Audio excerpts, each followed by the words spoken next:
નમસ્તે મિત્રો, હું છું ડોક્ટર હિરેન પંડ્યા, કંડોલપાડા, એસ્ટ્રોલોજર. આપણે ત્યાં 3/3/2026 એટલે 3 માર્ચ 2026 ફાગણ શુદ્ધ પૂનમ અને એકમ મંગળવારના દિને સિંહ રાશિમાં થનાર ખંડગ્રાસ ચંદ્રગ્રહણ ભારતમાં દેખાશે.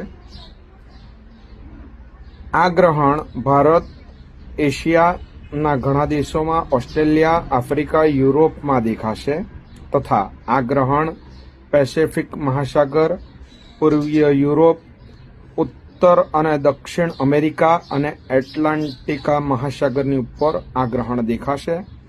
ગ્રહણનો સ્પર્શ ભૂમંડળ પર બપોરે 2:14:15 થશે.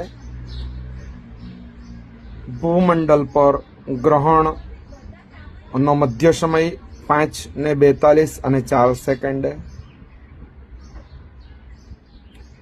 ભૂમંડળ પર ગ્રહણનો મોક્ષ સાંજના 7:53:06 રહેશે. વેદના નિયમો જે પાડવાના છે એ સૂતક સવારના 11 વાગ્યાથી રહેશે. બરાબર. મારો વિડીયો દરેકને શેર કરજો કે જેનાથી મને પણ બીજી વાર વિડીયો બનાવવાનો મોકો મળે. અને જય શ્રી કૃષ્ણ, મહાદેવ.